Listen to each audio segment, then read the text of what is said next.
All right, let's talk about something that gets all of us, procrastination. But we're not going to do the whole "you're just lazy" thing. No, we are going to look at this like a fascinating science puzzle. And I promise, by the end of this, you'll finally understand exactly what is happening in your brain when you put things off. You know that feeling, right? You're all fired up, you've got the energy, you've even made the coffee. You sit down, you open your laptop, and then nothing. It's like your brain just slams on the brakes. If that sounds familiar, you are so not alone. That freeze? That's a huge clue we're about to unpack. And here it is, this one quote from psychologist Dr. Timothy Pitchell. It basically unlocks the whole mystery. Procrastination isn't about being bad at managing time. It's an emotional regulation problem. Just let that sink in. We're not trying to avoid the work, we're trying to avoid the bad feelings we associate with the work. So let's just get this out of the way, right here, right now. The biggest myth we have to bust is that this has anything to do with laziness. It doesn't. This is actually about how your brain is hardwired for survival. Think about it this way. Your brain's #1 job is to keep you safe from threats. And when a task makes you feel stressed or bored or insecure, your brain actually flags those feelings as a threat. So procrastinating, by scrolling on your phone or watching one more video, it gives you an instant dose of relief. It's a coping mechanism. It's not a great one in the long run, for sure, but it's your brain's fastest way to get that short-term mood repair. To really get what's happening, we need to peek inside your head. Because every time you face a tough task, there is a very real battle, a tug-of-war going on between two key parts of your brain. And this slide just lays it out perfectly. On one side, you've got your amygdala. Think of it as your ancient emotional threat detector. It's screaming, "Danger! This feels bad! Abort mission!" And on the other side, you have your prefrontal cortex, the grown-up in the room, trying to focus on long-term goals. When you procrastinate, it just means the amygdala won that round of the tug-of-war. Yeah, this is what they call an amygdala hijack.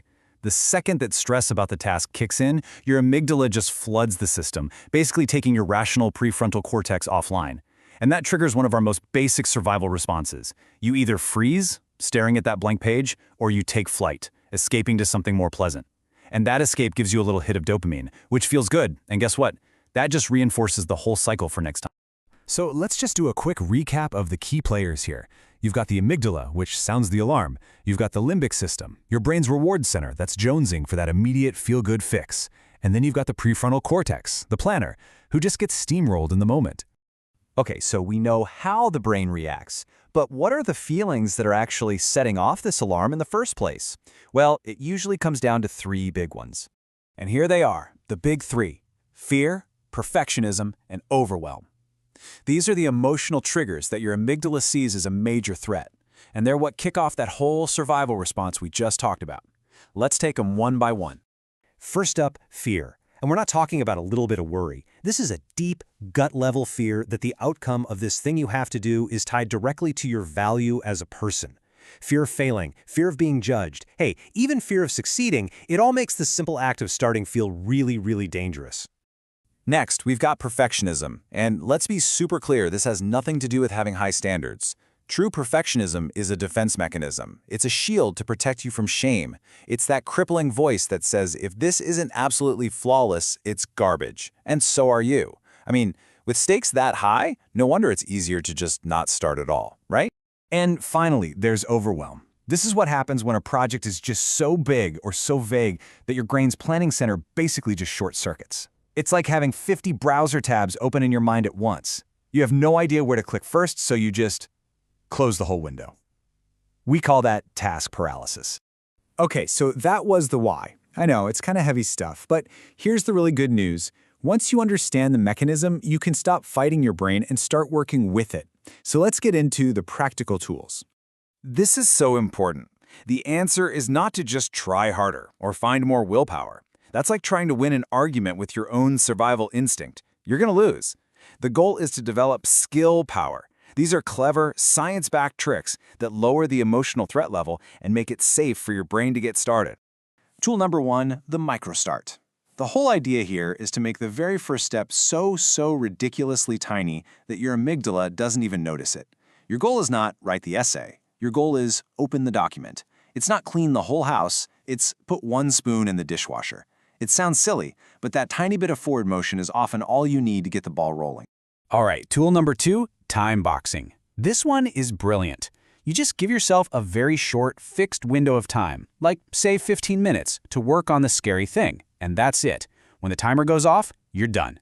This is an amazing way to beat perfectionism and overwhelm. A huge, endless task is terrifying, but come on, anyone can do just about anything for 15 minutes. It puts a container around the threat. And this one might be my favorite. Tool number 3, the make it ugly philosophy. This is where you literally out loud give yourself permission to do a terrible job on the first try. Your only goal is to get something, anything down. Write the worst, messiest first draft in history. Because done is so much better than perfect. This one is a game changer because it takes all the pressure off the outcome and just puts the focus on the act of doing. Okay, so how do we put all this together into something you can actually use the next time you feel that wall go up? Let's walk through a super simple 10-minute plan that pulls together everything we just talked about. Here it is. 4 easy steps. First, de-escalate. Just stop and breathe for 2 minutes. Calm your nervous system down. And then, name the feeling. Is it fear? Overwhelm? Just putting a name to it helps. Second, reframe. Pick that one stupidly small step and give yourself permission to make it ugly. Third, act. Set a timer for just 5, maybe 10 minutes and just begin. When it rings, you get to stop. And fourth, this one's important, reward. Acknowledge what you did. You faced the feeling and you took a step. You broke the cycle. And that little self-pat on the back helps rewire your brain for next time. And really, that's what this all boils down to. Getting over procrastination isn't about some massive personality overhaul. It's about becoming a better, kinder manager of your own mind. It's about using the right skills to work with your emotions instead of against them. So I'll leave you with this question. What's one small, imperfect, maybe even ugly first step you can take on something you've been putting off right now in the next 10 minutes?